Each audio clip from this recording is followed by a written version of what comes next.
Conspiracies, government cover-ups, Earth mysteries, monster cryptids.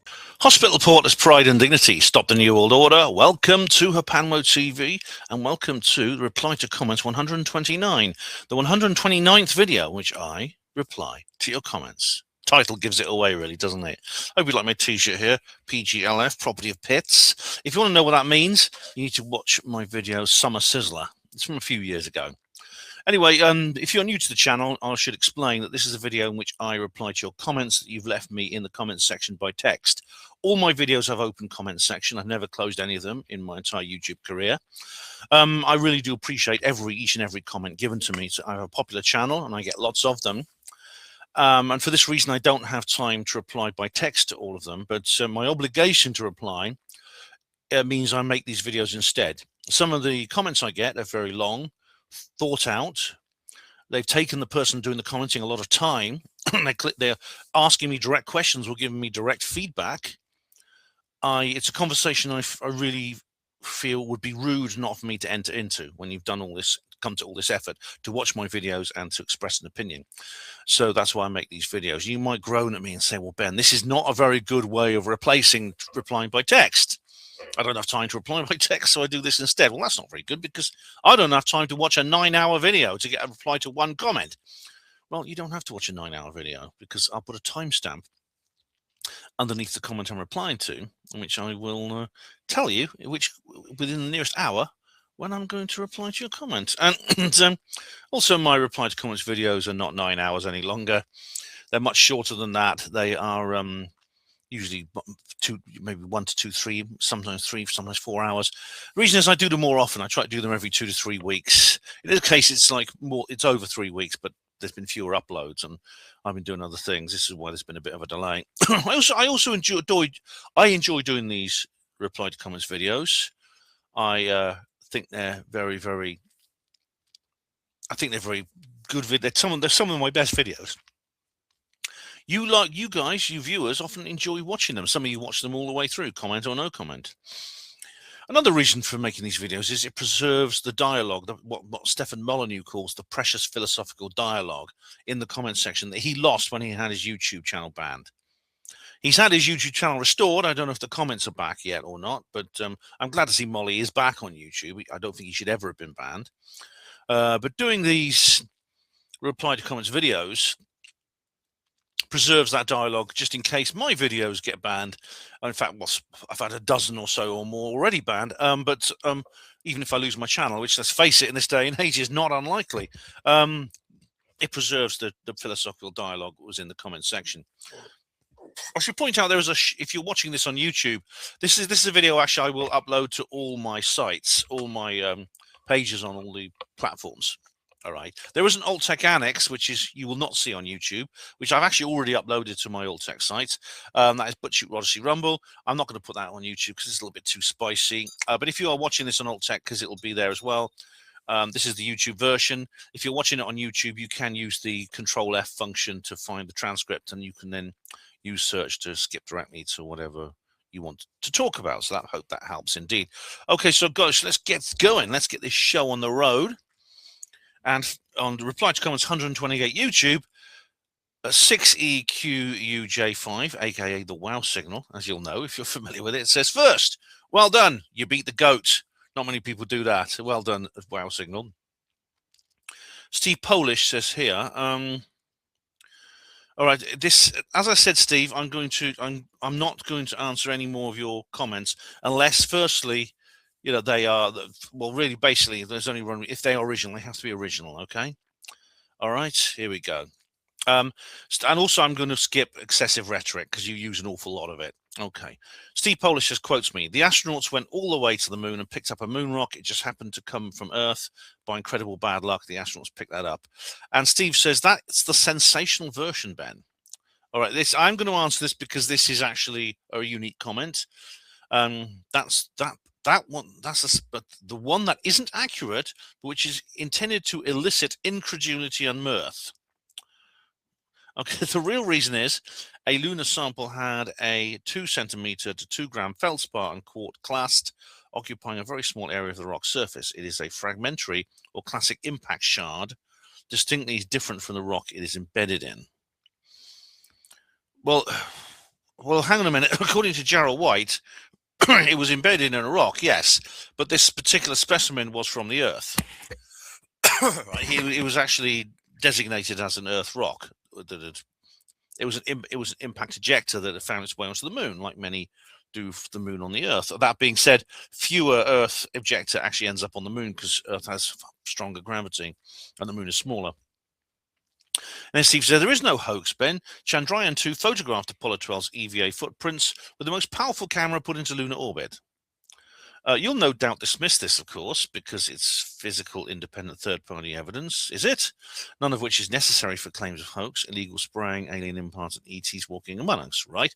Well, I do doubt it. I mean, the word dismiss is too strong. I do doubt it because it assumes that the Indian Space Agency is under no influence at all from NASA, and therefore will never collaborate in any hoax that NASA wishes to perpetrate, regardless of the incentives that the Indian Space Agency might have. And we had this debate back in the Cold War during the original space race with the Soviet Union. But surely they blow the whistle. In those days, they were the only country capable of actually checking. Wouldn't they have checked? And wouldn't they have told the world that NASA mooned America to build casing? The answer is no, and there's distinct reasons why. So I'm not going to dismiss it, but I doubt it. I do doubt it, yes. The other things you mentioned, again, I've illegal spraying, alien implants, ETs walking amongst us. They're true. Right, Raven Hill of Old Kent, he's got another new name on the same video, says, and by the way, Steve was actually writing on 128 as well. Up late tonight, Ben. Oh, God, I probably will be again. It's 9:30 already. Just wondered if you'd seen the news stories of late. It's hard not to think the country's falling apart. Have you got a bit of reassurance, Ben? I'm a bit scared. He puts a laughter face there. Oh, Ravenhill.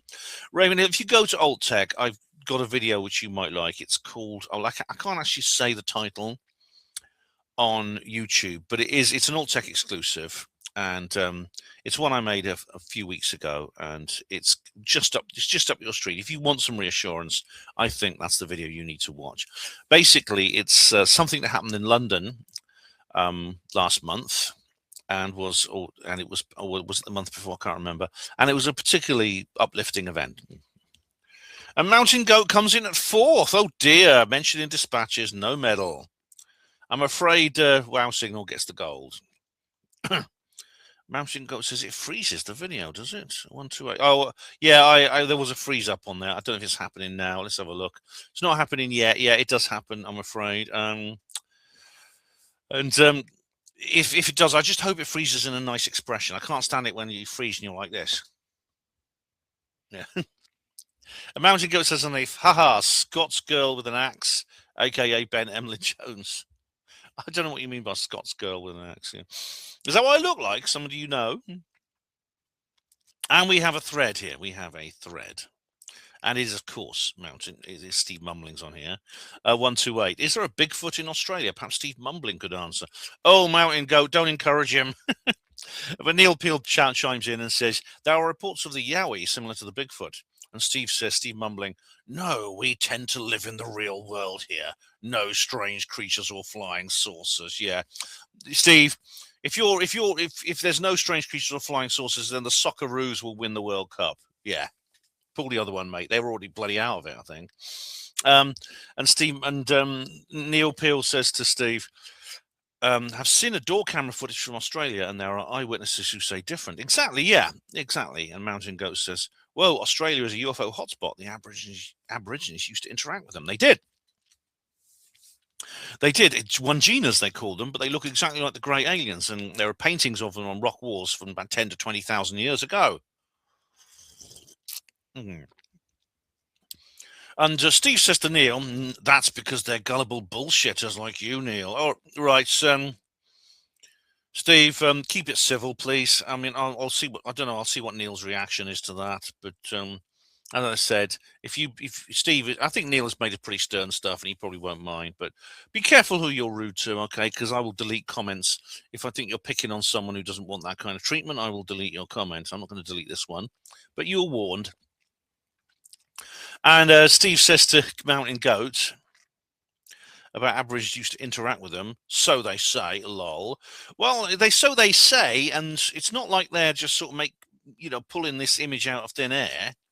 It's an archetypal image you find all over the world. And they painted them. They drew pictures of these creatures when they landed. And Neil says to Steve, oh, well, I shouldn't go to presentations given by retired policemen then, showing me visual photographs from Australian doorbell cameras of a large ape-like creatures. No, right. Oh, is that that's not? Oh, that's is that David Paulides you're talking about, Neil? Yeah, I think you are. Anyway, great opening thread there, guys. 128 over the Bouncing Goat says over the moon won't be over the moon about getting banned. I doubt if he'll give a shit. I've already seen him on Steve Mumbling's channel actually whining about it. But for some reason I can see him even though I've blocked him. But yeah, I mean he knows why he was blocked. I know he's going to say that. I know he's going to say he's going to pretend that this is censorship of some kind, and I just can't face him because I'm squealing and withdrawing away in fear from the searching questions he asks me, and I got no answer for them, and yeah, I feel really threatened by his inquiries. No, it's because he was a dickhead and he said horrible things. That's why I banned him. Oh, Mountain Ghost said, sorry, I meant Ghost Hunt. Oh, right, is in HMP Gloucester. No, I'm not a prison warder. Okay, no problem, mate. No problem. Thanks for clarifying that. That's something that happened on the last video.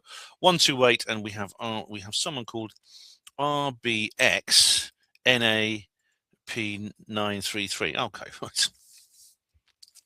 Hi there, Ben. Just to clarify, the abbreviation MAM means mainstream alternative media, not mainstream media. Thanks.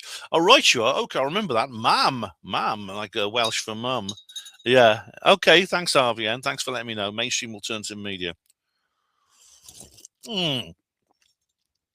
Goodness me. Actually, when you get mainstream alternative media, it just shows the way the world is, doesn't it?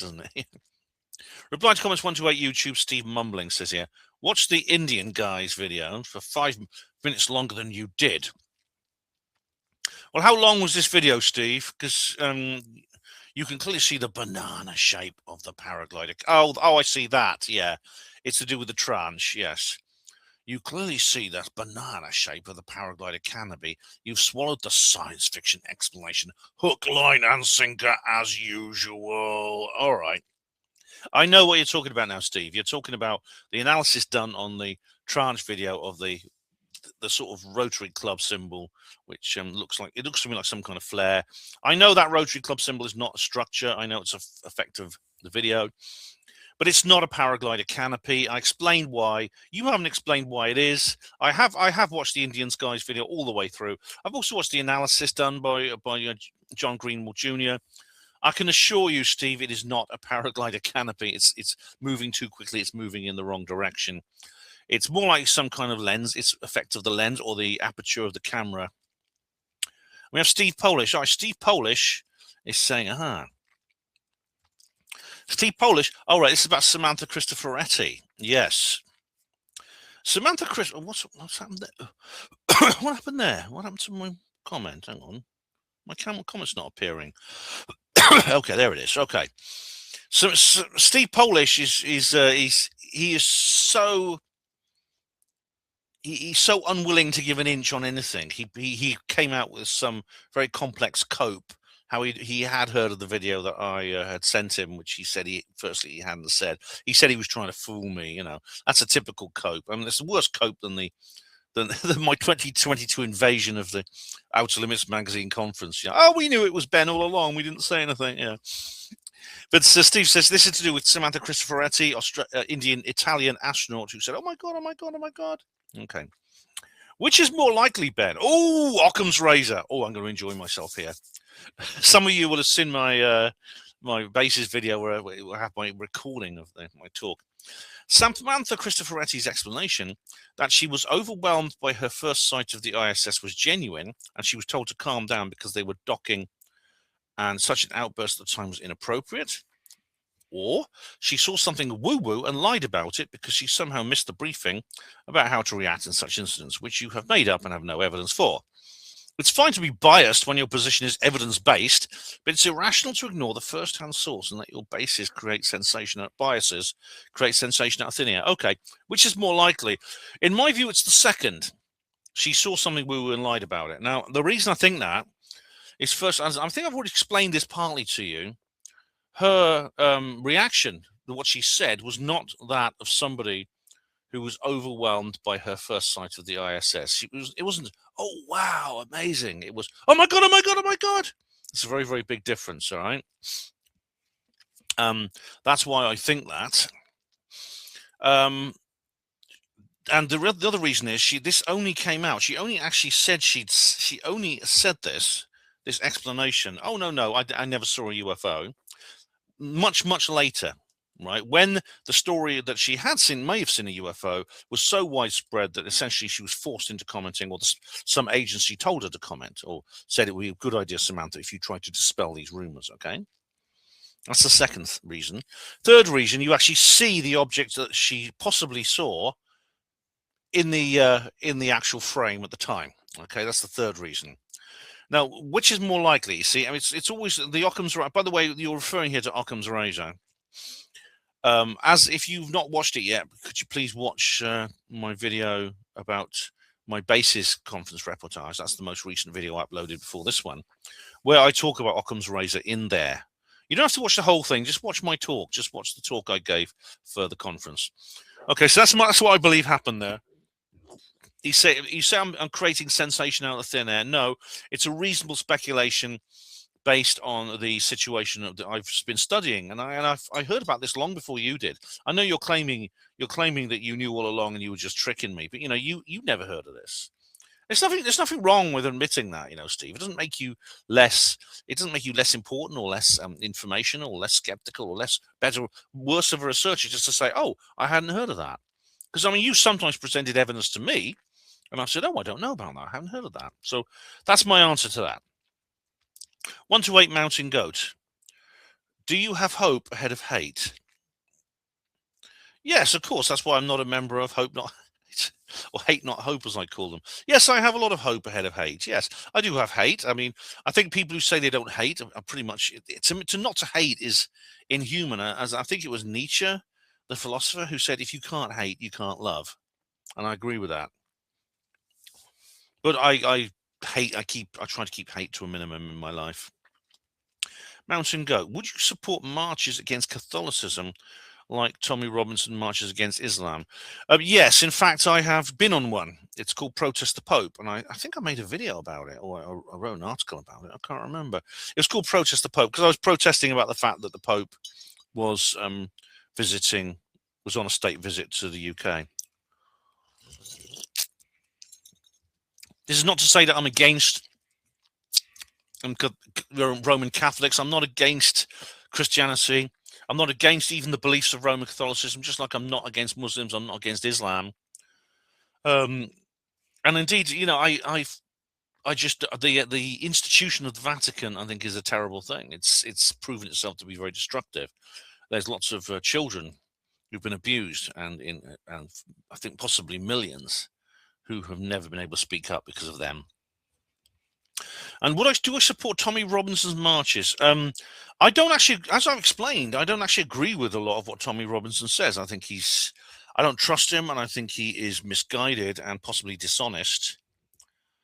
He makes some criticisms of the religion of Islam and its culture, which I think are valid, and he's got every right to express those views. It doesn't make him a racist or Islamophobe or anything like that. And we have Nothing As It Seems here, who says here, Project Anchor, further down the rabbit hole from an EU perspective. Oh, really? I thought you meant, oh, I see. Electric Universe, not European Union.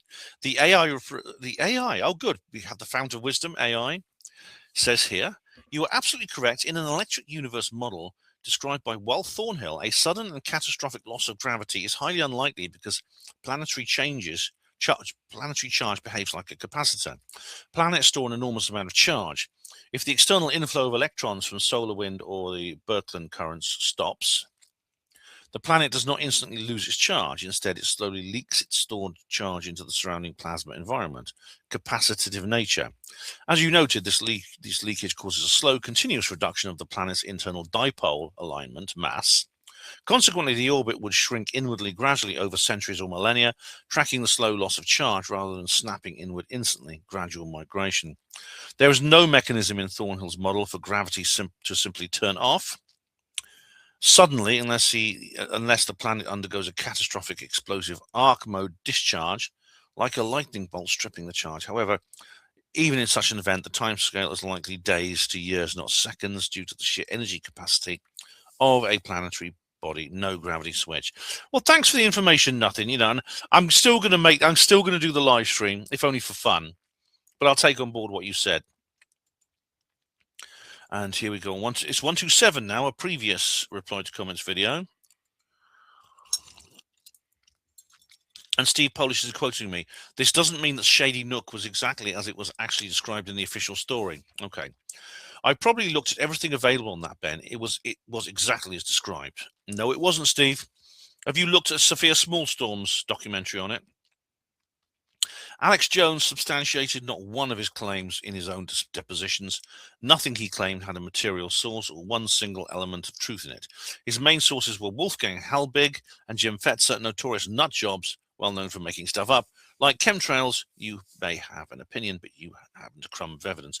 Okay, well, Alex Jones actually wasn't my main source for this issue. It was actually Sophia Smallstorm, who I think did a better analysis of Shady Nook than Jones. Jim Fetzer, I mean, I know, well, Jim Fetzer is a friend of Nick Colostrom, so he's kind of a mutual friend of Nick Colostrom. I was on one of his shows once. I don't know much about him. I know he doesn't like Dr. Judy Wood, which is a mistake. Therefore, I'm not a massive Jim Fetzer fan. I think he was pretty horrible to Dr. Judy Wood, actually, and I'm very unfair to her and her position, calling, describing it as witchcraft and things like that, which is that is a personal attack as well as incorrect. And again, chemtrails, I disagree.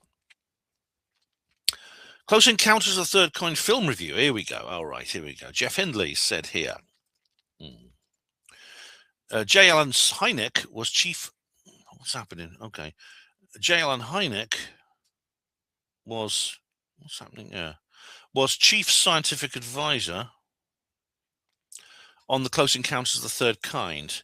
He was indeed. Funnily enough, on Disclosure Day, as you'll know from my review of the movie, there was no equivalent person. I read the credits as closely as I could at the end of the movie. I did stay right to the end of the film and read all the credits. I didn't spot a name I recognized. Contrary to the interplanetary alien theory, he believed aliens were interdimensional. Clearly, he was there for appearances. Spielberg did not listen and made the film fans would lap up, and they did. Actually, not so, Jeff. He did take Hynek's advice on a lot of things. The design of the objects, especially the ones early in the film, which were specifically based on his own work. And the thing is, aliens, are they interdimensional? Are they interplanetary? They're probably both, depending on which one you're talking about. They're more than one thing. But it's pretty clear that Spielberg did actually take his advice. Spielberg did actually include a lot of his what he discovered through Project Blue Book into the movie. And Neil Peel said, did they state where the aliens came from in the film? The answer is no, they don't. Now, there's a rumor that they are based on real aliens that came from the planet Serpo. I don't know whether that's specific. I think it was Dan Burrish who came up with that, and I don't consider him very credible. And same video, Erased says, hands down, my all-time favorite science fiction UFO film. Oh, God, it's really good. I think it's certainly the best UFO film ever made, definitely.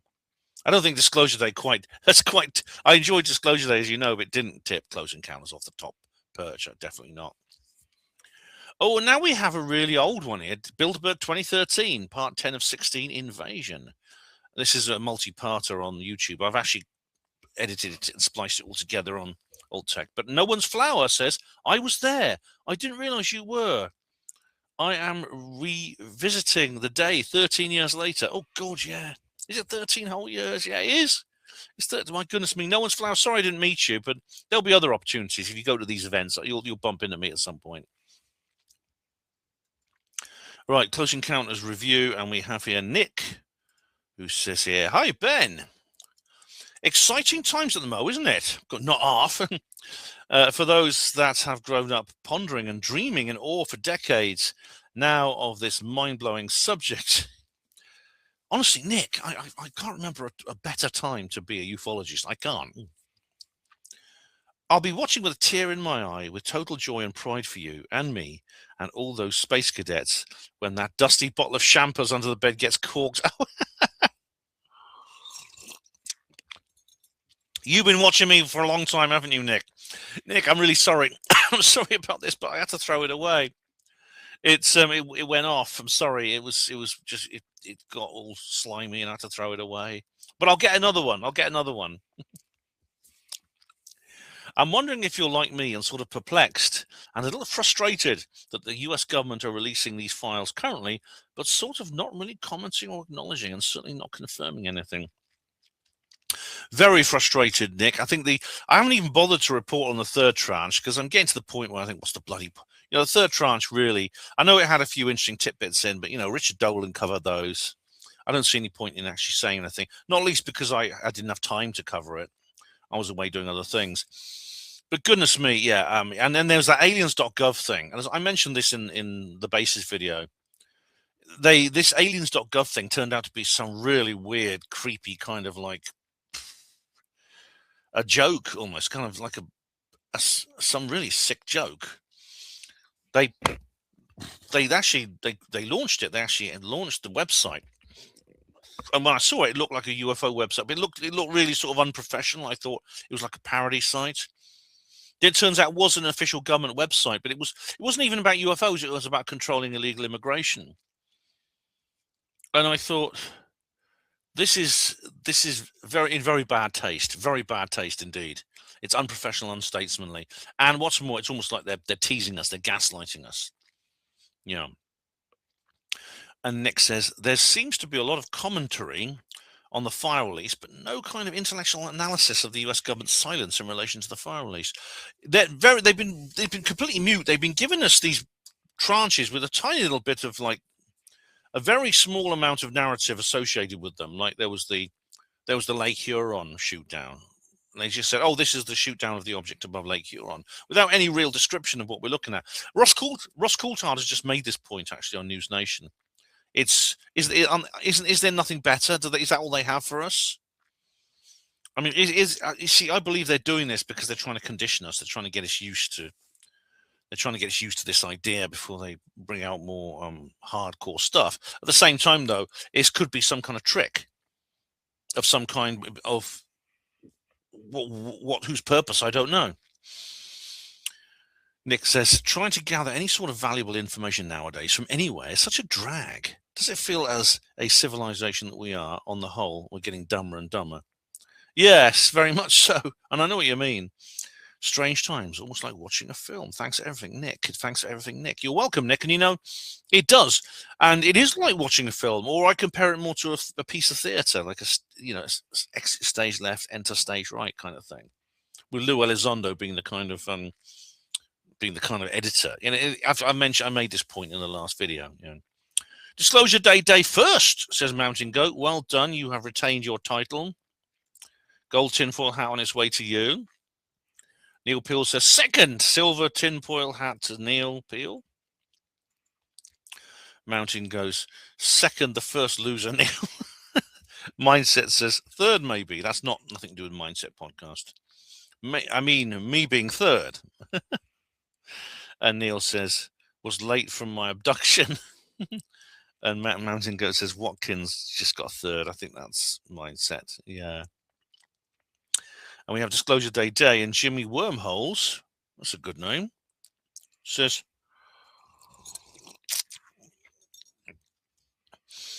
is that Brighton Rock jockey Bonnie Blue in the movie? Because the blue-eyed bird on the movie poster is a ringer for him.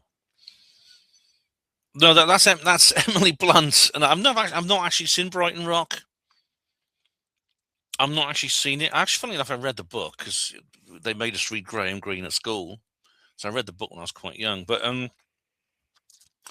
no, and that's actually I don't know who you're talking about here, Johnny Bonnie Blue. The blue-eyed bird her eyes only turn blue at certain points, but that's actually Margaret Emily Blunt, yeah, and the Galactic Scot. the Galactic Scot, fantastic name. What, Emily Blunt? You need your eyes checked if that's what you're seeing, mate. Sounds like you have a Bonnie Blue obsession, mate. Oh, all right. I don't know. You sound like that, Galactic Scot. Jimmy Wormhole says, keen observation. Use your noddle if you have one. That lady boy Bonnie Blue is there for a what? His reason. Same as that Emily Blunt. Blunt by name, blunt by nature. You're not going to do like a jungle surfer on me and claim that Emily Blunt is a man, are you? A Galactic Scot says to Jimmy, it looks nothing like that, you mad white bag. Your mad wire bag. That's some reach by yourself.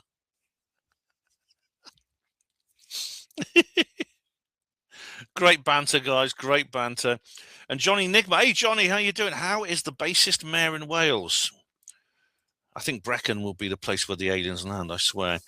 It's, are you still mayor of Brecon? I don't know. Anyway, Johnny says, David Icke claims it's a psyop. Oh, Johnny, if you look at my next video, the Disclosure Day,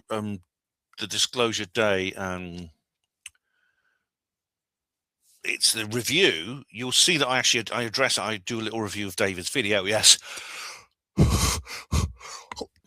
He does indeed. He's not the only one who claims that too. Arch Channel says on Disclosure Day, how was it for you? Oh, right. Well, you'll have to watch the next video to find out in detail, but I did go into a little bit of original stuff. I did go into a little bit of my feelings, and as you know, it was bloody good. I think it was damn good. Disclosure Day says lab-based. Who says yeah? Spielberg is great. Oh, hang on. Let's go on to the bottom of that thread. Hang on, where's the bottom of that thread? Here we go. Oh, for some reason this has been repeated again. Hang on. Oh, Spielberg is great at creating some fantastic science fiction films with an alien theme. Yes, he is. Close Encounters, E.T. and such like. The danger is when folks forget both the actual science or fiction parts of it and think it is reality. All right. Lab-based. Yes, it's true that Spielberg, this is fiction. However, Steven Spielberg, like many creators of fiction, like myself, in this book here, Roswell Rising, a novel of disclosure, you can available at all good bookshops now, price £10, was inspired by real events when making this film, and it's possible in the course of his research he came across some real information. That's certainly the case with Close Encounters. So, and what's more, there may be something else which I did bring up in the review, which has to do with the final scene. In the last 3 minutes of the film, assuming you've seen it, you'll know that the viewer is bombarded by hundreds of images. It's basically you're in the gallery of a TV studio and you're bombarded with these hundreds and hundreds of images. Now, I actually recognize some of them as real UFO footage. Sure, a lot of it is just movie based. I know most of it is just created for the film. Absolutely, indeed, some of the newsreaders and that, they actually they're actually credited or they appear as uncredited cast members. The newsreader actually the newsreader on the ABC, and who's the one who actually does most of the narrative, she used to be a real newsreader. Her name was, I forgot her name now, but she used to be a real newsreader, yeah. But could some of that be real and not seen previously? I spotted some things that were seen previously, yeah. So, yeah. And Sarashim says, folks would include a growing number of US congresspeople and some of the intelligence community who came to conclusions comparable to those highlighted by the film long before it's released. The whistleblower theme central to the film is absolutely reflected in reality. Correct, Serastium. Thank you. And lab-based sister Serastium. Yes, but it doesn't really matter who the folks are if they don't understand science or be able to differentiate between reality and fiction. I've just answered that, lab-based. It's especially sad that those that we expect better of turn out to be incompetent. I'm not sure who you mean specifically, Lab. That pretty much sums up the current US administration. As it was put so well recently, quote, Trump isn't used to intelligence, unquote, which makes sense as he got rid of those telling him things he didn't want to hear and replaced them with yes men in the intelligence services and every other advisory position, which is why things are going so badly for him in every respect. Well, you know, Lab, I'm not going to disagree with you about Trump. I got off the Trump train months ago. And Serastium says the lab-based. Those calling for disclosure are either not central to the Trump administration or not a part of it at all. Yeah, absolutely. They're either independent journalists or independent former government servicemen in various capacities, intelligence, military, politics, or they are sitting members of the Congress, not part of the executive. So you're absolutely right, yes. There's no reason to conflate their activities with general dysfunction in other areas of government. Correct. Incompetence cannot explain the motivations of those who have accepted the testimony of David Grush, Lou Elizondo, and others. Historically, taking interest in UFOs or calling for disclosure has been heavily disincentivized to the point of careers being destroyed. So what is it that is motivating these people to persist in doing so? Yeah, Serastium, that's what Ian R. Crane, God rest his soul, said about Tony, what's his name? You know, what was it? The loss of what motivated him? What was the attraction for him to come forward and speak his truth? The loss of his index-linked pension, the scorn of his colleagues, his forced early retirement from the police force. I mean, exactly. You hit the nail on the head there. What's the lab-based got to say about that? Oh well, as every skeptic, he's not easily defeated. Firstly, the current administration is fully involved in the congressional hearings, otherwise they would not occur. I don't think that's true. I think the Congress can actually book these hearings themselves. If necessary, they can use the Supreme Court as well. Yeah, anyway. Secondly, incompetence can explain motivations, for an example being, I believe what I saw X, where X can be fully explained as something completely terrestrial. I believe I saw X when X can be fully explained as something completely terrestrial. Yeah, other motivation. I'm not sure what you mean there. For example, being incompetence can explain motivations. Oh, see, I believe I saw X where X can be fully explained as something completely terrestrial. So I believe I saw aliens when it's not really aliens. Is that what you mean? Because in that situation, we've already seen them do it. They say, well, actually, that's not aliens after all. So I don't see them being to the point where they can't admit they're wrong. They're not Steve Polish. He can't admit he's wrong about anything. You can't even admit he'd not seen a video when he actually hadn't. Other motivations, says lab-based, could be attention-seeking, mental health issues, money. The list is endless. Okay, attention-seeking.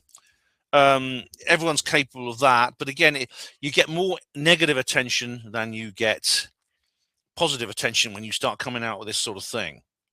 I mean, Anna Paulina Luna is now being called Anna Paulina Lunatic by many people in Congress. She has every incentive just for just dropping this whole thing, doing a mea culpa and going back to her normal business. Mental health issues. Mental health issues. Do we include in this mental health issues Captain Robert Salas, the man whose mental health, by the very definition of his job, was of prime importance, not just to national security, but the survival of the world, because he was the guy in the nuclear bunker that pressed the button if the order came through to launch America's strategic nuclear deterrent. Money. All right. Okay. Money. Okay. There's always a book, as Hecklefish said. Now, this is the backslapper line. It's some kind of industry, some kind of dodgy, semi-criminal, deceptive industry. Like used car salesmen, thing like that. Double glazing, that sort of thing. Compared to what? compared to the financial deficit, as we've already discussed, indeed as Serastium has listed, that you also experience as a part of this. David Grush he's now faced with, he has been exposed by the horrible Ken Klippenstein for his own mental problems caused by grief when he lost his best friend and things like that, caused by the trauma he's experienced in his military service. He's running a bloody he's doing a job as an estate agent now. Does he really want that kind of aggravation? Does he, it's again, it's how much money do with exceptions like Dr. Stephen Greer, most people don't actually make money off this business. Those that do generally lose more than they make. So I don't know what you mean. Oh, I do know what you mean. I think you're wrong. The people you mentioned here have a track record for presenting evidence-free BS as truth and rarely retract anything or admit anything when proven wrong. So that gives me an idea of what you deem credible. Well, can you give an example, Lab? Lou Elizondo admittedly has produced at least two fake images, which he's presented. He has admitted he was wrong afterwards. And as I explained in the Basis Project video I just made, there's a distinct reason why I think he does that. It's got nothing to do with it being fake, but it has another reason. It has it's got nothing to do with the whole subject being fake, but he has another motive. Given these people airtime doesn't further any truth beyond proving they're gullible or fantasists. That's just rhetoric, so I won't address that. And Serastium says congressional hearings took place both under the current administration and the previous one, i.e. Biden. Yes, good grief. How did that? Honestly, that alone disproves what Lab Base said about needing the approval of the executive for Congress to go ahead with these things. Because Biden would go, oh, aliens, oh no, get rid of it. In fact, he did, didn't he? Because he was asked about this. He was asked about President Obama's, his predecessors, and he was vice president to Obama too. And about the whole thing, he said, well, Obama's just been talking UFOs. What do you have to say about it, Mr. President? And he walked off saying, oh, you'll have to ask Obama. He says, which lends weight to the idea of a uniparty being at work. Undoubtedly, it would have been possible for either admin to block the hearings, and they have both chosen not to. Generally speaking, sightings which reach the stage of being classified by the military as UAP have already defied all attempts to explain them as something completely terrestrial. Exactly, Serastium. What's more, there were attempts to block these hearings. Now, it didn't come from the president. I mean, I don't think the executive can actually prevent the Congress doing this, but it came from members of the Congress themselves, the two mics. There were many, many attempts to undo the work done by Burchett, Luna, Moskowitz, etc., and Burleson and the other really, really good, heroic individuals in the US Congress who are furthering this. They have their enemies who are trying to hold them back. Absolutely. And he says here, there are exceptions where a terrestrial explanation has been found at a later date, but they are very much a minority. It is true that Elizondo has presented easily explicable material as UAP, bringing his judgment into question. But I don't think that's the case with David Grush. I have no idea why my earlier reply appeared twice. Well, Serastium, that's part of YouTube's little quibbles, some of its little foibles, so don't worry about that. As long as it appears, that's the main thing. But yeah, there's a reason. If you watch my Basis video, I think there's a reason why I think Elizondo has been presenting these fake images. And David Grush hasn't. You're right. David Grush, on the contrary, in fact, David Grush has been trying to get Jim Sullivan to testify. For the last few years, he's been trying to get Jim Sullivan to testify, while not because David Grush didn't mention his name. Everyone was accusing him and Elizondo of making him up. And then it all comes out, oh, by the way, yeah, Jim Sullivan was a real person, and we can say so now because he's dead. And the backslapper spent 3 years denying this man even existed. Anyway, Lab Base has the last word for now, until he watches this video. Sadly, many sightings reaching congressional hearings haven't defied explanation when subsequently scrutinized by a wider field of interested parties. By that, do you mean Mick West? And Michael Shermer? Well, Shermer's now been appointed the bloody UFO czar, hasn't he? Scientists, researchers, photographers, IT specialists, military buffs, open source intelligence geeks, to name but a few. Well, the thing is, Lab-based, they have been scrutinized, yes, and they haven't. They have, you see, they have defied explanation when you watch the actual debates with these individuals, not just what their pronouncements are. This is the thing. I mean, Mick West in particular has been heavily criticised for his own pronouncements, so it's worth, and others as well. So it's worth looking into that. Unidentified aerial phenomena has been morphed into anomalous, yeah, which is a misnomer, which only adds to the problem, lending some sort of inexplicable mystique. Yeah, I didn't like that either, lab-based. I thought that was actually a very bad move. I personally think they should stick with UFO. Now, as you know, UAP, they use UAP instead of UFO because of the massive amount of cultural baggage that UFO has. And I think it's very ironic, actually, that UFO, the term UFO didn't exist until 1952, when it was actually coined by the Robertson panel for the very same reason.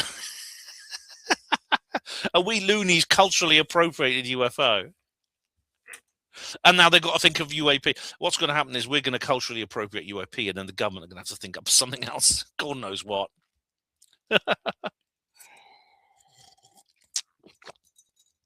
As I previously mentioned, incompetence in the US military to be able to identify many of the sightings is staggering when the wider community can present the obviously more mundane and terrestrial explanations when presented with the evidence given in these hearings to date. Oh my God, lab base, I swear.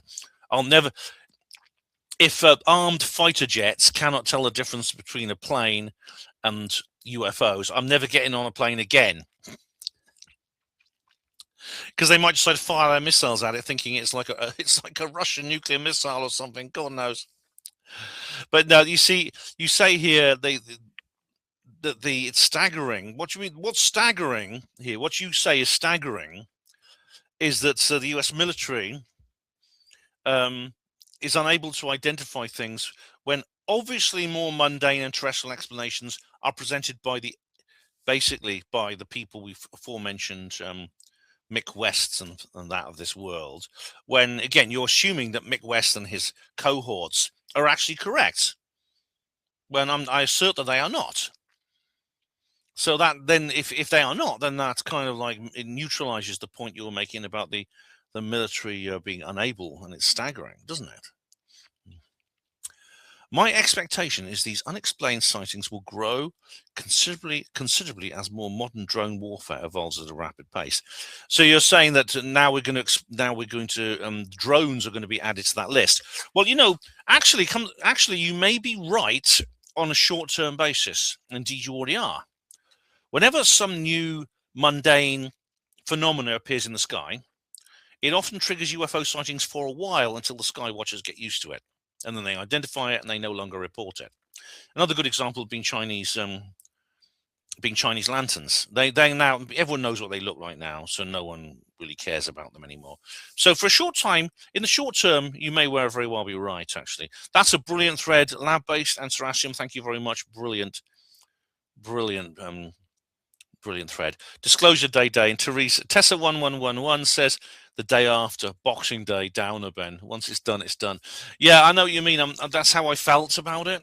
That's how I felt, you know.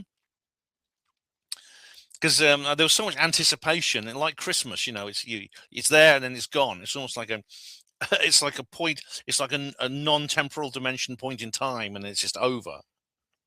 You know what I mean? Yeah, it's true. Rhiannon, hello. How are you, Rhiannon? Good to see you. Thanks for commenting on Disclosure Day. The Amber Gambler was a character in the 1970s public information film. Oh my God, that's scary. It was warning about the dangers of driving off at traffic lights before the green light had come on. The Amber Gambler was a late middle-aged man in a tweed hat, doing his best to look irresponsible and untrustworthy by grinning wildly. Oh God, that's not as scary as most 70s public information films. I think he was also smoking a pipe and driving a Triumph, possibly a Dolomite. Oh, right. That was a penis car from the 70s.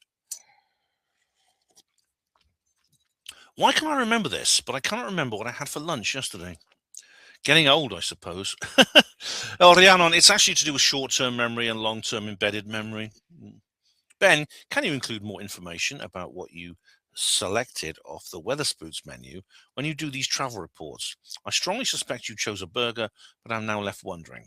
These one-off travel events are very good. Please keep them coming. I will, thanks, Leanne. Indeed, I've got some more coming in the pike. There's a few more planned in my own particularly Spielbergian kind of like folder. I think it was called was it called the Empire State Burger or something like that? I will remember next time. I think it was called the pulled pork burger. It had pulled pork on it anyway. It's very nice indeed.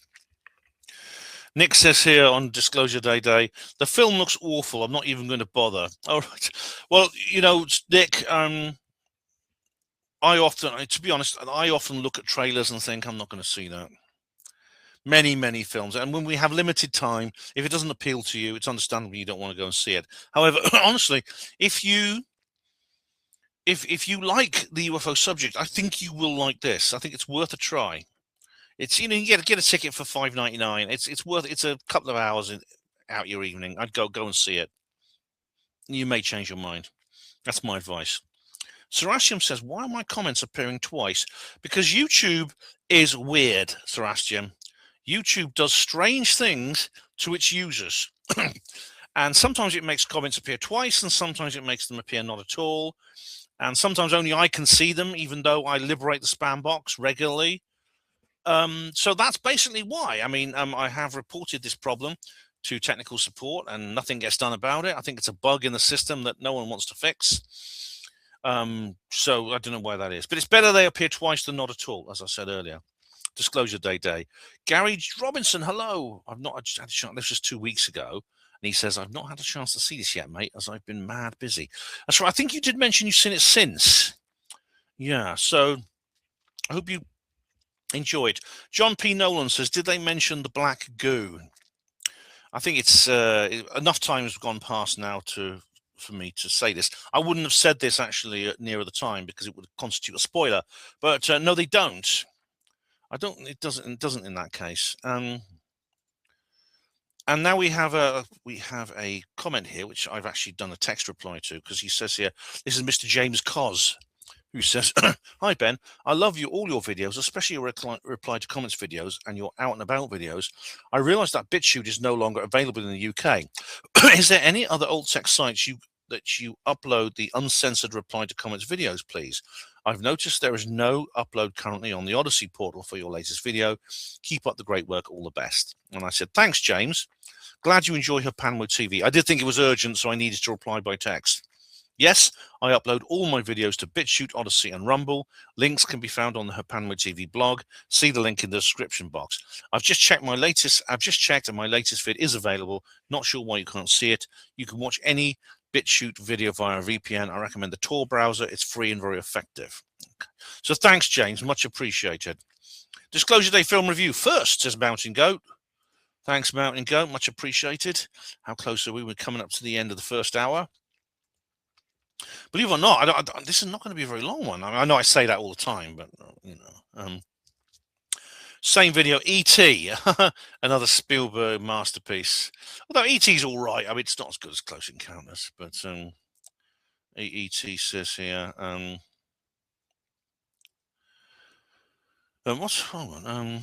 Well, this has been kind of like doubled. For some reason, some of my comments get doubled up, just like Serastian was saying.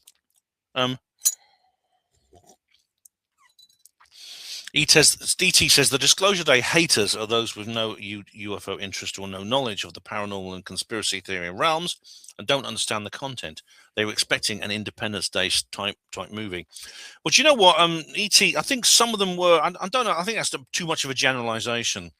I think some of them were expecting, let's put this on now, some of them were expecting something that never came about. They were expecting it to be different, even though the trailers weren't really that misleading. I think there was a huge, so much hype about this movie. They were expecting it to be more than what it was, whereas I actually I managed to rein in that bias towards the end. Yeah. And I'm glad it wasn't a bloody Independence Day. Good grief! I think some people saw in the trailer the clips that were actually in the final scene, the very final scene. That's the last 3 minutes, basically. and they thought, well, this is actually happening in the show. They're actually just showing you the past material in the actual story. So yeah, it's actually been broadcast on TV. And Gary said the whole point of the movie, especially a mainstream one, is that it should appeal to a broad audience. In the case of this film, it should be able to grab people's attention and entertain viewers who have no particular interest in UFOs. Yeah, Gary, I'm not sure it succeeded in that, quite frankly. But funnily enough, as I said in the video, the mainstream, or it's actually a more recent thing, it was an article I did over the reviews, that the mainstream media seemed to like it more than the UFO community, which is very odd. It's slightly paradoxical there. Gary says, for example, you don't have to be into UFOs to enjoy Close Encounters of the Third Kind or E.T., because at their core, they are simply great movies. They don't rely on the subjects of alien life and UFOs to carry them. That's true. Both are very, very human, character-driven stories. And it's actually the plight of the individuals, the human individuals in the story, which I think gives the narrative energy. And indeed, the same counts for Disclosure Day. They also didn't have titles that particularly gave away the ending. Therefore, you're not spending the entire movie waiting for the title of the film to play out across the screen. Yeah, I mean, I suppose the title of Disclosure Day does give it away, really. And indeed, the trailer actually gives away the plot considerably, in my view. Serasium says on this thread, very clearly the haters include some people who are interested in UFOs and conspiracy, like David Icke, for example. Yeah, David has, indeed, I mean, some of them are very pro-UFO. In fact, as I was saying, some of even the backslappers hated it, and the backslappers are not skeptics, most of them, although there is a kind of backslapper skeptic overlap. A tiny slice or a tiny Vesica piscis on the Venn diagram, you could say, is both backslapper and skeptic. But they were very anti indeed. But indeed, a lot of the ultra woo people were also very anti. There was one lady in particular who I will not name, but she's part of this fraternity that believes in the blue chickens and time travel and stuff, and temples in Atlantis and Antarctica and stuff. She said, "Oh no, Greys are evil, and I'll kick a Grey if it comes near me. Greys are evil, and I don't like the fact that they were promoting these Greys as good." Well, again, that's a generalization. Not all aliens are good guys, but some of the Greys, like humans, could be very, very different. So the haters seem to come from all angles on this, Sebastian, I find. And Steve Polish says, people don't become haters just because their opinion differs from yours, any more than you can generalize what people who went to see Disclosure Day were expecting. All right, says Steve. All right, well, Steve, maybe haters is maybe haters is a too strong a word. Maybe you're right. I would say dislikers of this movie. Hollywood doesn't do truth, moral guidance, historical accuracy, or informed social preparations for forthcoming events. It does actually, Steve. Not always. It sometimes does the opposite, but it does actually do those things sometimes. But Steve says here, it does entertainment for the generation of financial reward. Oh, it does both, Steve. It does both. It does indeed need to earn a living. So it generates financial reward. Absolutely. It has to, otherwise it couldn't survive. But it does do things like moral guidance. It does do historical issues and inform social preparation for forthcoming events. I think it does. I believe Independence Day, which is a massively inferior film to Disclosure Day, is exactly that. It came out literally just before the War on Terror. So, yeah, I think it does. And indeed, there's even evidence to suggest this. I mean, if you look at the work of Edward Albanese and his advice to the film industry and things like that, things like that. So you're absolutely wrong there. And Steve says, some are obviously interested in this garbage because it's escapism and removes a person from reality they may not be happy in. All right. Thank you, Mr. Amateur Psychologist. Plus, anyone can feign expertise in the paranormal conspiracy theory realms just by talking bollocks for an hour and 3/4.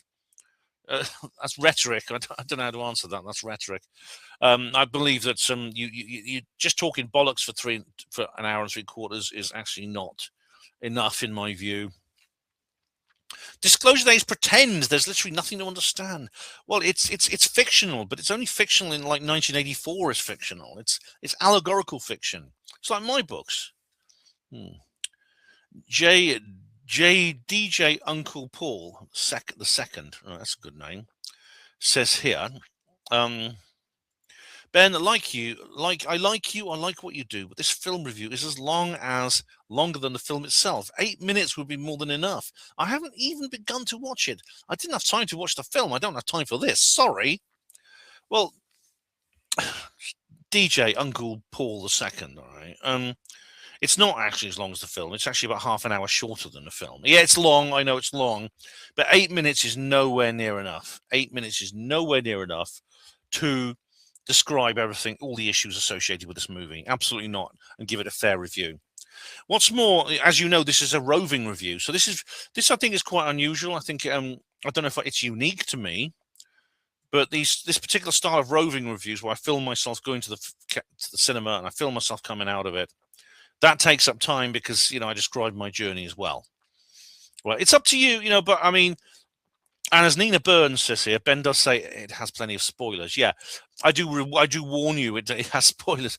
So I go into great detail there. All right, but if you can watch Disclosure Day, has no spoilers. All right, my previous one. But it's up to you. It's up to you. I'm glad you like what I do anyway, and I hope you like my my future contribution. And that, ladies and gentlemen, is the end of an hour. Back soon. Okay, welcome to part 2, ladies and gentlemen, of this reply to comments videos. Funny enough, and we're almost at the top. I'm not kidding you. Well, it's just 2 weeks ago, but I mean, I'm looking at this. Maybe this is misleading or something. I don't know, but I'm not exactly sure why I'm so close to the top. But it could be because I've had fewer uploads. Because after Disclosure Day, the film review, there was like a 2-week break before my next one. That could be it. Anyway, Johnny Nigma, hello again. The bassist mayor in Wales. How are you? I've just seen it. I agree. It was made for the normies rather than the ufologically inclined, loaded with MK Ultra symbology. Well, I suppose it was up to a point, although, as I said in the video, I think Gary made this point as well.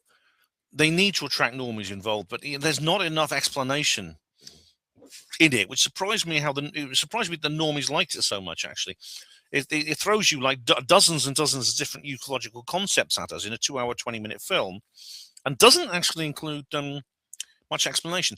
Now, the MK Ultra symbology, someone else said that. Now, as I said in the film, I'm not sure. I don't actually agree with her really, but there were things like the cardinal bird. These animals like that. Obviously, they're screen memories for aliens, but they're also often used for mind control. Butterflies, in particular, can be used in that way. It's like the monarch mind control, but it's named after the monarch butterfly. But Gary Robinson says that's a shame, because what would have made this movie truly special is if it had appealed to the mainstream audience while also being seen as credible by UFO fanatics. Yes, in fact, it would have actually. I believe the ideal thing would be for it to strike a balance between the two, and in my view, it didn't quite achieve that. It didn't quite achieve it. A lot of the stuff was too pat for the UFO crowd, but it lacked the explanation for the normies. So it failed on both counts, in my view. I still liked it. I still enjoyed it, but it's not perfect, not in any way. James V says here. Okay, let's put this in. I watched it at the cinema at 9:30 this morning. Hey, you got one of the early ones. That's right. Matinees is the perfect time to go if you want a bit quiet. It was great to see a cinema busy with the enthusiastic punters. Oh, so you got a lot of people in there. That's cool. My expectations were incredibly high after viewing the Taken series again on YouTube. Oh, that's good, isn't it? That's great.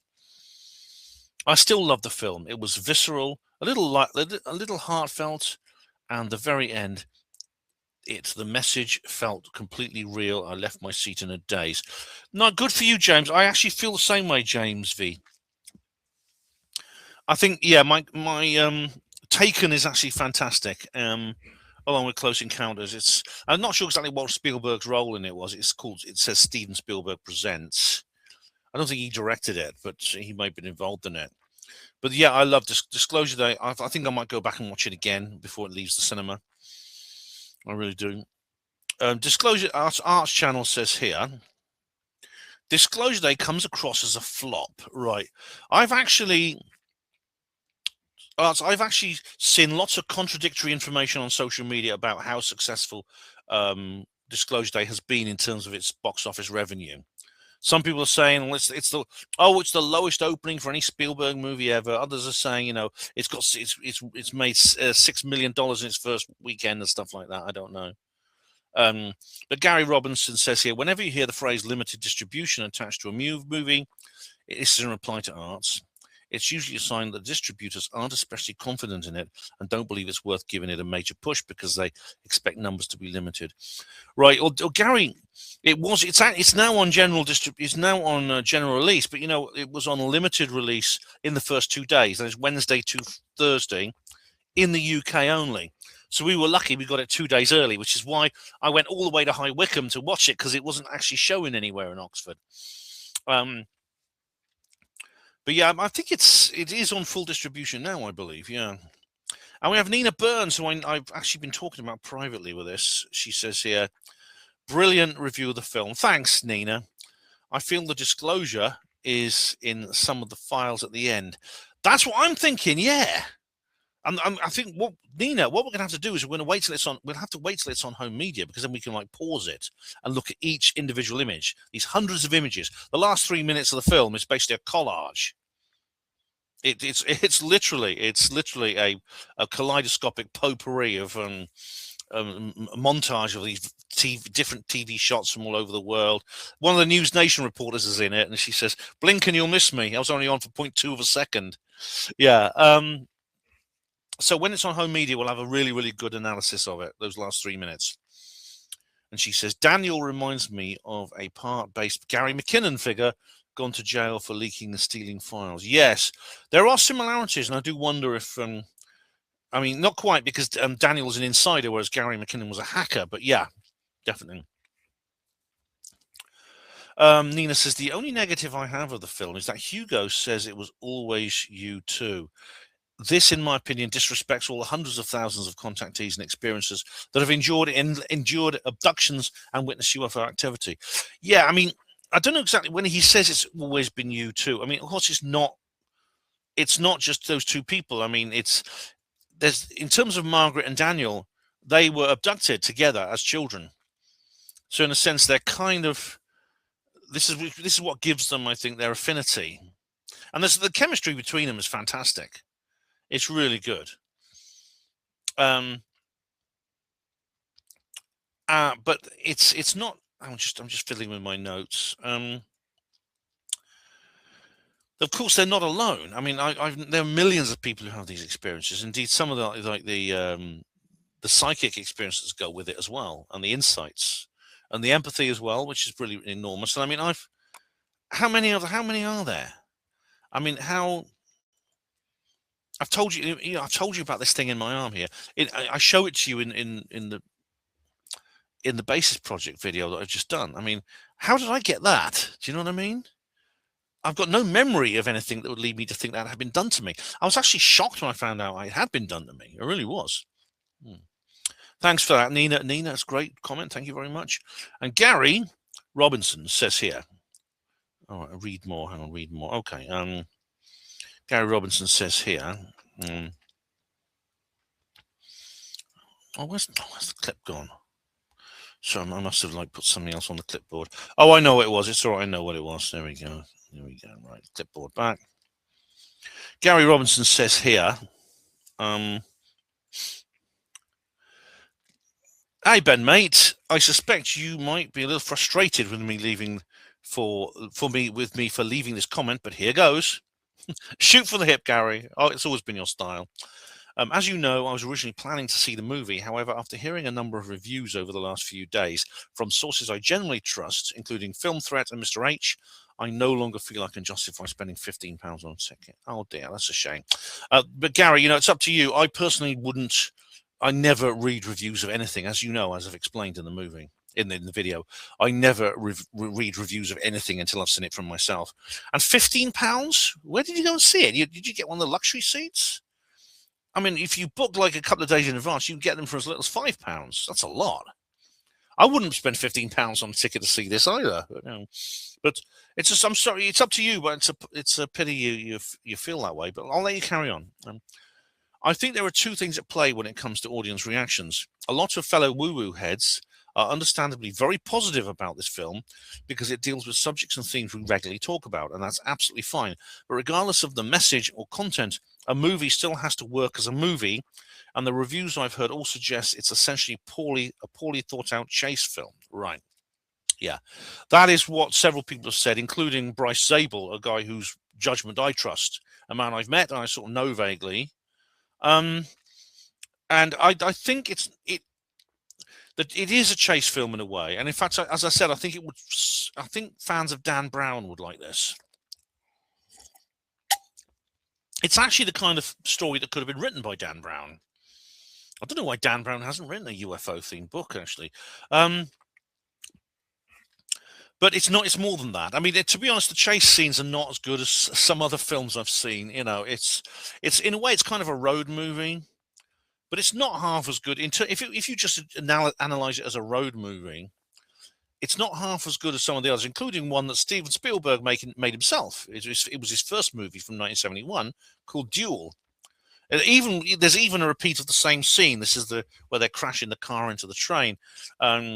In that film, there's a lorry, a big, huge, great fuck off lorry that fails to drive the car against the train, whereas in this film, Boyd in his SUV manages to do it. So as a road movie and a chase movie, it's not that good. But when you put it in the context of the other things, it is. I believe it's more than that, in my view. I think I see it in the against the greater backdrop. Gary says here, one comment from the guys at Film Threat really stuck with me. They pointed out that if Josh O'Connor's character had simply uploaded the content of his hard drive to the internet at the beginning of the film, there wouldn't have been a movie at all. That was just one of several criticisms that completely cooled my enthusiasm for it. Yeah, Stephen Greenstreet made the same point. I mean, in a sense, it's something slightly retro about it, about the need to go to a TV studio.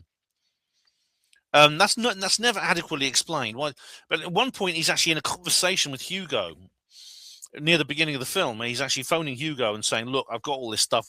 I need to. Maybe we should just drop this online now." And he says, "On no account must you do that." And they haven't, but they don't really explain why not. I know Hugo got this plan to put it on TV. You see, but Daniel goes along with Hugo's plan. Yeah. That said, says Gary, I've recently become an actor myself after being invited to join a drama workshop run by a friend. Hey, cool. I'm the only rookie in a group made up largely of people who work full-time in film and TV. One of the girls in the group, for example, appeared in June Part 2. Another guy has credits in Paddington and Avengers Doomsday. Oh, right, Avengers Doomsday. Oh, great. So that's good. You're starting acting yourself. I know you're not a young chap, but, it's never too late to start. It's never too late to start. You might find you've got a talent for it. And you might, it's always fun. I mean, drama's always fun. I unfortunately haven't done any of it since I was at school, but I did appear in a couple of plays. I was in, what was it called? I was in Inspector Calls. This is something that all kids. That's J.B. Priestley, which is actually quite good. It's kind of a very Men in Black type movie or Men in Black type play. There's several films of it, and I played Mr. Burling, one of the lead characters. It was wonderful fun. It was wonderful fun. I could do that again. What's more, I'm kind of the right age now as well. But cool, yeah. I hope you enjoy it, mate. I hope you enjoy it. And you never know, it's worth applying for auditions, Anyway, we're having a team night out, and guess what? We're all going to see Disclosure Day. So it looks like I'm going to have to watch it after all. Pride and Dignity, brother. Oh, my goodness me. And I said you might change your mind, P&D, bro. And Gary says, I reckon I'll end up liking it. Lol, P&D, bro. Oh, Gary, you got to let me know. This was 2 weeks ago. Come on. What did you see? I hope you're going to put a comment on here telling me what you thought about it. Steve Mumbling says here, looks like I was right yet again. Bambi meets the invaders, lol. Bambi meets the invaders. Very good. Very witty, Steve. Very witty indeed. The same video, Gary Robinson says, Ben, mate, there's a new video with Steven Spielberg in which he deals with his own UFO beliefs and also talks about the theories that us UFO and theory enthusiasts are familiar with. I think I might have seen this, Gary. I'll just click it and I think I might have seen this. Let's just have a look.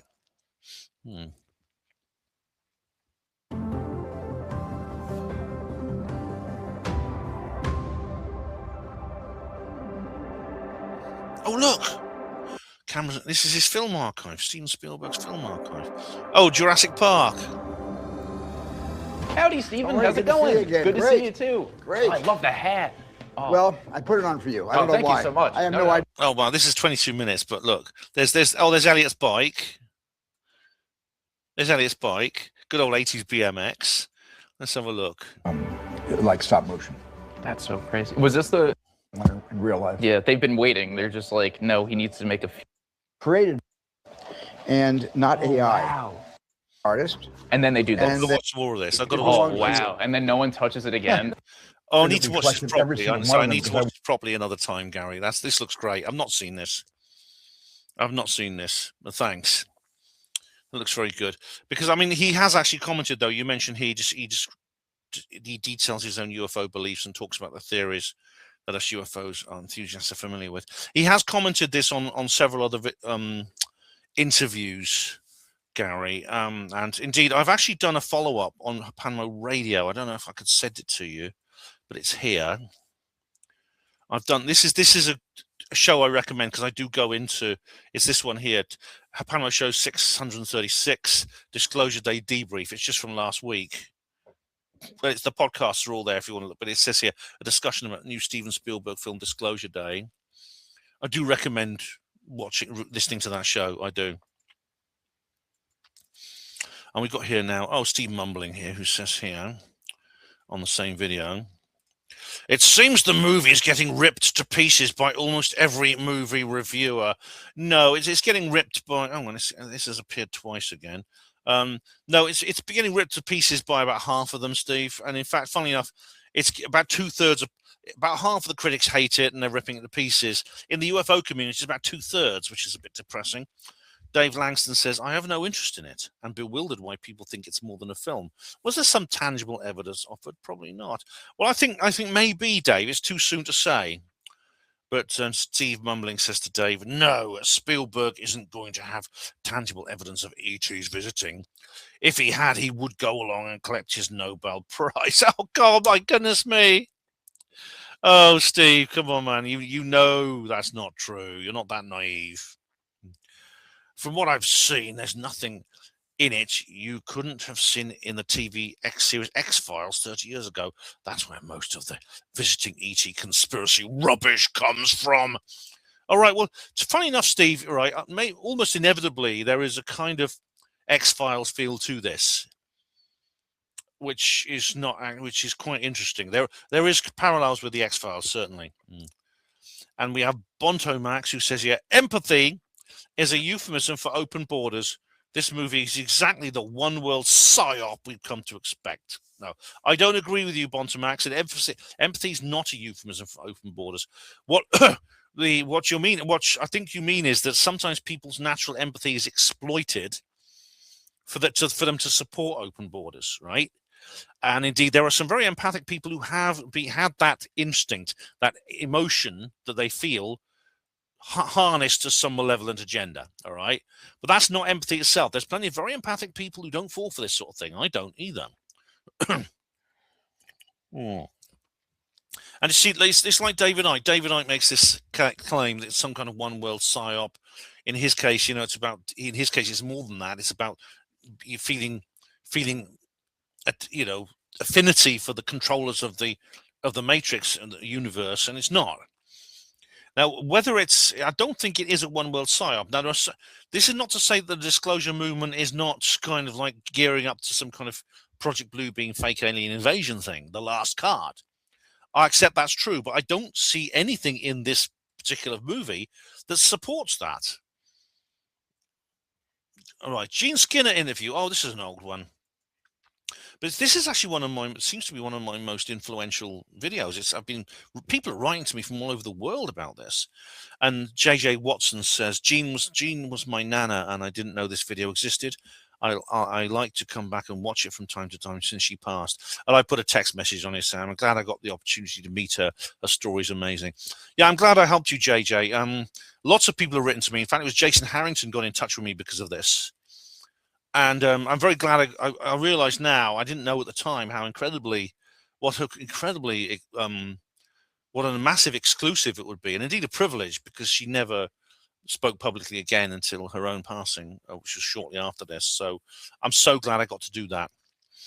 Disclosure Day film review, Mountain Goat. What do you think about Mark Devlin's controversial shift to Patreon? Should the truth be free? Do you have any plans to do this? I don't really mind if people want to turn a penny over this. I don't think there's anything wrong with having a Patreon exclusive pages. I know I haven't actually seen what people's reaction has been to this Mountain Goat. It could be a lot. I know a lot of people won't like him doing that, but then at the end of the day, Mark is the one who wants to dedicate as much time as possible to what he's doing, and he wants to earn a living from this. And to be honest, let's face it. I mean, there's nothing immoral about selling somebody something. And indeed, he's selling people exclusive material. He's entitled to do that. And he provides a lot of free stuff as well. But why shouldn't they? I mean, you say, should the truth be free? Yeah, but I mean, it's not necessarily every single piece of media that provides the truth doesn't need to be free. It's up to the person providing it. And you ask me if I have any plans to do this. No, I don't. I've got no plans to set up any Patreon exclusive material. What you can do actually is you can buy my book if you want to support me financially. Buy my book, the book and its sequels. All right, just buy my 3 books. When I was at the conference at the weekend, I'm pleased to say that I sold all the books I brought with me, all 6 copies. I couldn't bring any more because I couldn't carry them. So I've got no plans for that. Mark sells his books anyway. I mean, I don't see why this is so controversial. I mean, he doesn't give his books away. Of course, I mean, if people don't like him doing Patreon and they say, we should give your books away. All right, then Mark will then have to go back to working full time and producing less content for you. And then you'll probably complain, well, why? How come you've only uploaded 2 videos in the last fortnight? Because he's out grafting, because you guys won't support him. So you can't have it both ways. But so that's, I hope, is a comprehensive answer. Disclosure Day. A Mountain Goat says, do you follow Mark Devlin's God Talk series? No, I actually don't. There's so much information thrown my way, Mountain Goat. I haven't had time to look at that yet, I'm afraid. Lab Base says here on Disclosure Day film review, sadly, I went to watch Disclosure Day. Oh, you bit the bullet, Lab Base. You bit the bullet. I say sadly because I was very underwhelmed, both by it not being a great Spielberg film, but also how dated it felt. Well, I think I have a higher opinion of the film than you, but dated maybe, yeah. Even though it's obviously set in the present day, again, someone else has made this point. Why this need to put it on TV? Why not just dump it all online? It's ticked the UFO lore boxes with some of the content, but utterly failed at understanding current technology, government national security apparatus, ubiquitous social media that meant the entire plot falls in its absurdity in 2026 with AI in common use. Fact-checking takes a couple of mouse clicks. Secure encrypted data transfer has moved beyond USB sticks. Yeah, I see what you mean. Yeah, it's slightly anachronistic. I accept that. That's a fair criticism. It's a disbelief you have to suspend, I think. And if you're able to, if you're not able to, then you can't. Yeah. But it's, as far as UFO lore box is that it ticks. I think, in my view, it ticks slightly too many of them. I think it'd be better if they maybe dropped a couple of themes and then explained the ones they put in more detail. I don't know. And he carries on. It's sort of like if you took an X-Files plot from 30 years ago and made it into a film. Yeah, I suppose there's a lot of similarity there. Yeah, 30 years ago, and with a different director, it could well have been a straight-to-TV film and never hit the big screen. No, I think this was made for the big screen. I think Steve Spielberg made his Duel, right?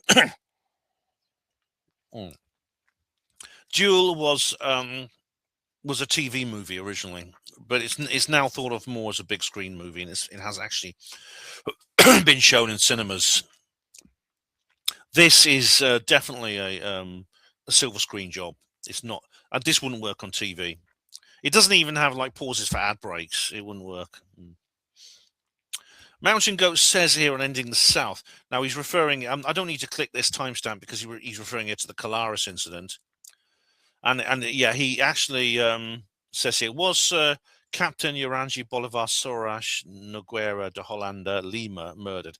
Right. I'm sorry if I mispronounced that to my Portuguese and Brazilian viewers. He's referring to the investigator for Operation Prato. That is the government, the Brazilian government investigation into the Colaris UFO encounters, which were quite nasty. Actually, these were nasty, frightening events. And Brazil, for some reason, seems to get more than its fair share of the bad aliens. I don't know what Brazilians have done to piss off the aliens, but they seem to be sending all the nasty ones to them. I don't know why. What Brazil has done, but was he murdered? I don't know. I know that I think we should be suspicious of his death. I'm just look up what his actual cause of death was. I'm just going to Google him quickly because I am. I think that was he suicide saddled, as the saying goes. Shows results in English. I'll just put it on AI mode and say cause of death. Hang on, just a sec.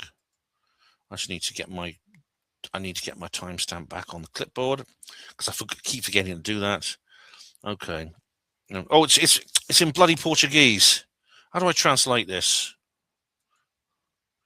In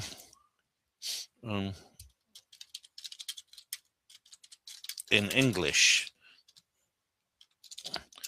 Cause of death in English, will that help? The official cause of death was suicide by asphyxiation, hanging. Oh, right, I see. He used the belt from his own bathrobe to hang himself from a bedroom ceiling. His death occurred just a few weeks after he gave highly publicized, detailed interviews to UFO researchers. Yeah. Again, it's a pattern that comes up again and again and again. It could be Phil Schneider, it could be Jim Sullivan, it could be any of them. It could be Melissa Cassius. It could be the various people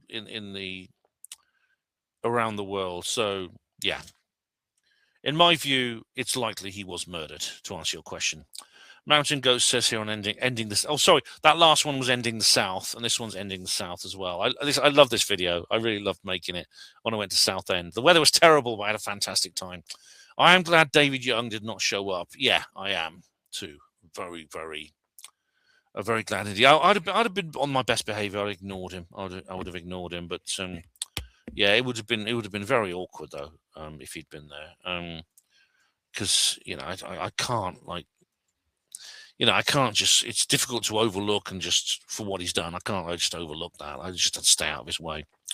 And Mountain Goat says 4 Roswell Rising sold. Very good. Thanks very much, Mountain. I think they were actually 2 Risings and then I also sold Revealed and Redeemed, but 4 books sold. I was pleased with that. Yeah. Ending the South again, and we have here.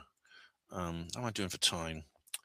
All right, so yeah, it's and this is. Oh, I have to click this timestamp because I'm not exactly sure what's going on here. Here we go. 3 fires, and a ship crashed into it in 1993. Oh right. Oh, this is to do with Southend Pier, and he says here, notable incidents, 1986 King's Abbey collision, one of the most serious, on the 30th of June 1986, a 180-foot tanker coaster, King's Abbey, slammed into the pier near the head, severing a 70-foot section, destroying the RNL lifeboat boathouse and damaging iron piles and girders. It created a major gap that required a temporary bridge. Full repairs were not until 1989. This was reportedly around the 9th recorded ship collision at the time. Dearie me. 2012, fishing trawler Paul Patrick, a local fishing boat, hit the pier about a quarter of a mile from the shore, damaging pilings, caused £100,000 in damages, closed the piers for repair for nearly 2 months. The captain was later fined. The 17th time a vessel had struck. Goodness me. There have been many other times dating back to the 19th century. 1895, a lighter barge sliced it in two during a gale. 1898, Ketch Dolphin. 1921, Violet. 1933, a barge. Strong tides, gales, and the pier's long reach into the busy Thames estuary. Shipping lane continued to the risk. Yeah. Well, I'm glad they keep repairing it over the moon, because it's a wonderful thing, Southend Pier. It is a wonderful, wonderful thing. I love going there. I've got to go back there when the weather's nicer. It's really, really nice. And Mountain Goats has got a timestamp here again. We'll see what it says here. For Whom the Bells Toll, which is a movie, I believe, or a book. Oh, it's a book. Oh, I get it right. Yeah. It's the bell. Look, I'll show it to you. There we are. 1929. There's no clapper in it. Okay, yeah, okay. I'll keep it on share. This is Jacob's Ladder. What's this? Oh yeah. That reminds me of Jacob. Yeah. Oh yeah. It was like they're like this by the windows, exactly like in Jacob's Ladder. Yeah, I've done a whole watch party of Jacob's Ladder. You're absolutely right. Yeah. Thanks very much. Over the Moon. Yeah. I'm sorry, Mountain Goat. Thank you. Over the Moon. I mustn't get you mixed up with that. Oh, Bases Disclosure Conference Part 1 of 2 first, says Gary. And I said, Mountain Goat says, well done, Gary. Still in Mexico? Question mark. Gary doesn't reply. Second, says Mountain Goat. Well done. Silver tinfoil hat to add to your many goals. 1 of 2. Tessa 111 says, lack of energy. I have it too. I wonder if CERN is magnetizing away our zing. Yeah, is it true that CERN has switched off for some reason? Maybe that's a reason. Maybe it's been propping us up in its sort of like nasty sort of way, and we've been kind of like affected by it. I don't know. Right, part 2 of 2 of Bases 2026 Disclosure Conference, and Gary gets first again. Well done, Gary. Gary Robinson. Nice one. But Tessa, I'll look into the CERN thing, because it'd be interesting to know. We'll maybe look at it at the end. 2 of 2. Dog barking, says Tessa. I've always wondered if dogs are sensitive to Wi-Fi 5G frequencies. Dogs here seem to bark constantly when they're outside. I don't know, Tessa, but I do know they sometimes seem to bark at nothing, like they can see something we can't. Or they sometimes just bark at... They sometimes bark for what appears to be no reason at all. And sometimes they just stare at thin air. I've seen dogs staring at thin air. It's really weird. 2 of 2. Cole Costello says, always a pleasure to join you on your travels. Cheers, Ben. You're welcome, Cole. Thank you very much. And Genesis Porridge says here, oh my God. A lot of mad people, Ben. Oh, they're the greatest. They're the greatest. If sanity is what you call normal, give me madmen any day. And Anchor Haven, hey Julia, how you doing? Anchor Haven says, thanks, Ben. Always fun to connect with you. You too, Julia. You too. And she gives me a love heart there. Oh, thank you very much, Julia.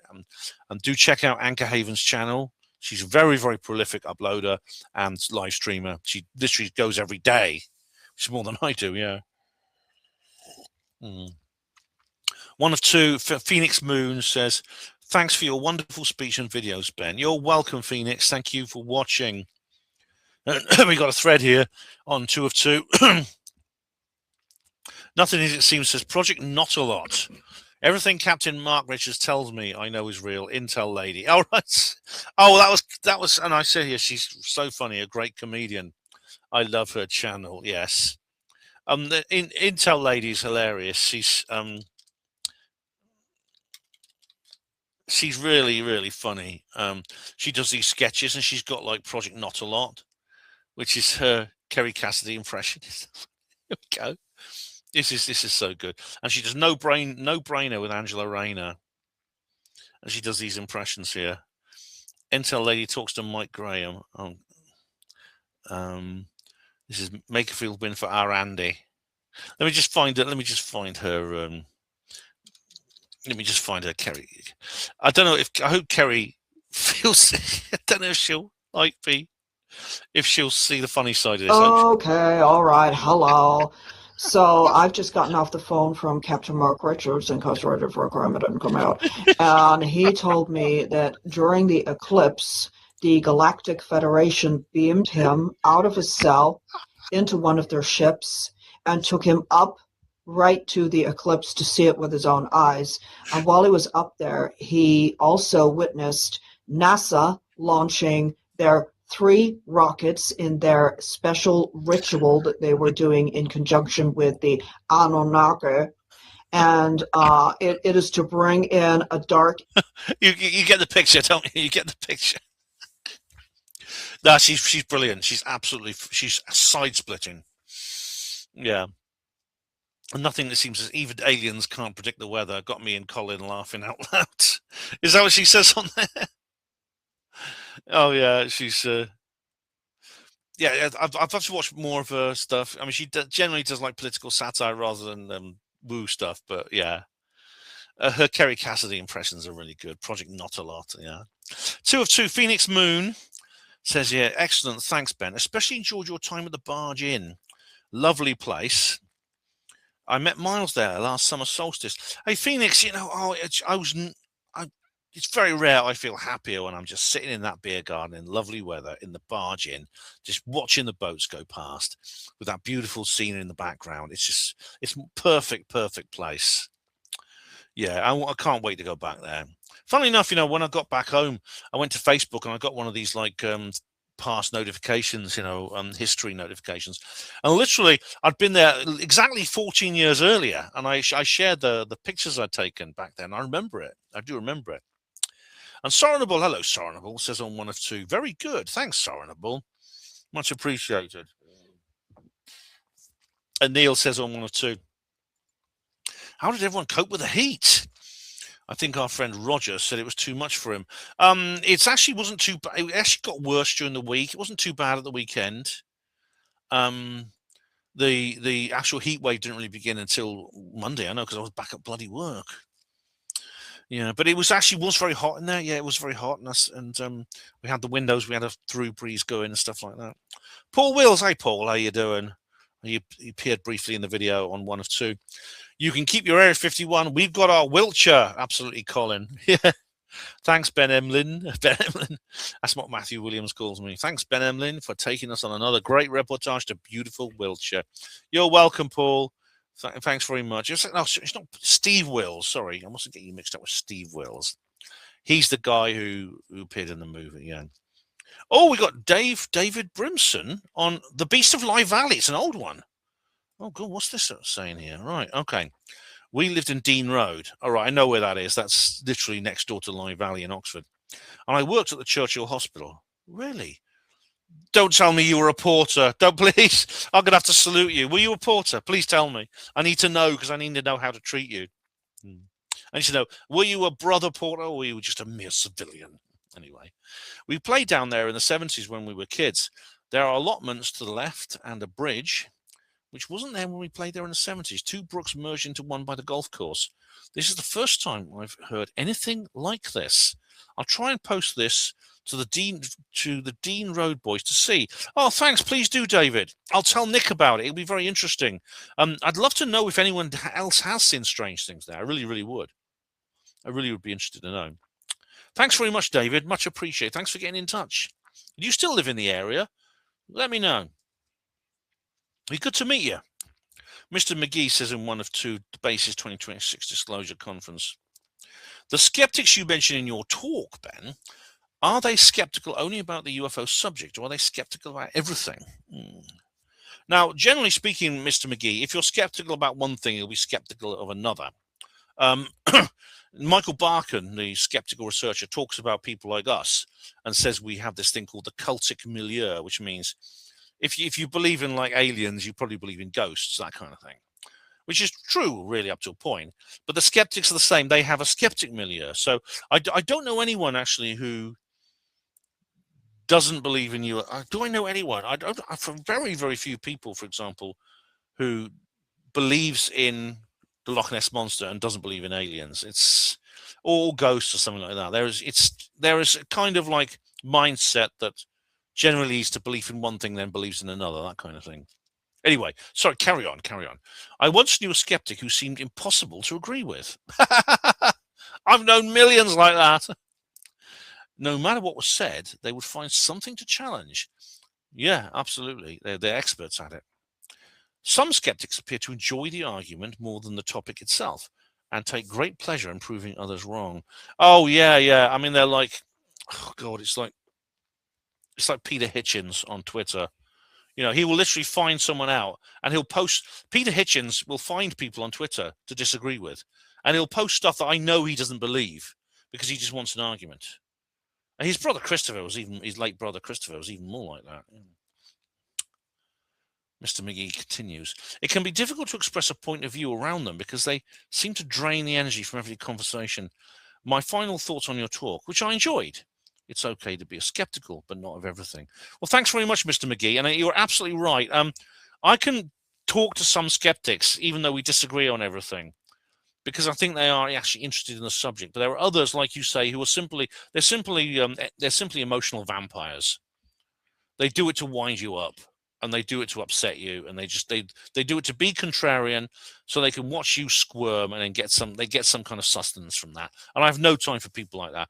And even when I'm around them, I specifically never express points of views. And finally, Paul Wills says here, this was posted just an hour before I first opened this page. Thanks for taking us to the Barge Inn, Ben, the little alien of Wiltshire. It is the little alien of Wiltshire. You're absolutely right. Yeah. Okay, so we're nearly at the end now. I suppose all I'm going to do now is I'm just going to go and refresh. I'll just go to the notifications to see what's there and see if anyone else has posted anything while I've been shooting this particular video. Let's have a look. Okay, let's have a look. 3 hours. No, there's no one. Okay, so that's the end. Okay, so no one has posted any. No one has posted any other comments. Okay, so we'll end it there. So once again, 129th reply to comments video. Thank you very much, everyone. There's lots coming up. I'm doing another. There's another stop off on my speaking tour next Saturday at the West Usk Lighthouse. Please do get there if you can. Lovely to meet you. I'll be doing a reportage of that. I want to get another upload in before I go. There is a little bit of there's a bit of controversy I'm going to have to get involved in as well, which I'll talk about later. But it's related to the sort of feminist issue. I'll go into more details on a future video, but it's all broken out on UFO Twitter. I'm gonna have to say something at some point because everyone's going to want to know what I think about it. And but that can wait till next week. I'm not going to jump in right now because it's literally just broken out and tensions are high, and I don't have all the information yet. Okay, so that's going to be coming up as well, probably next week. But I will try to get one more video done before I go away, because obviously when I go away, I can't upload anything. So, and I will be away more than one day. I'm not going to make the same mistake I made last year when I went to this event, where I didn't sleep the night before. I felt terrible the next day. I'm actually going there. I'm actually staying overnight in Newport. So, I'm looking forward to it, actually. I'm going to do a really, really good talk. It's the skeptic talk that I did before, but I'm going to make it slightly different. I'm going to do a better job.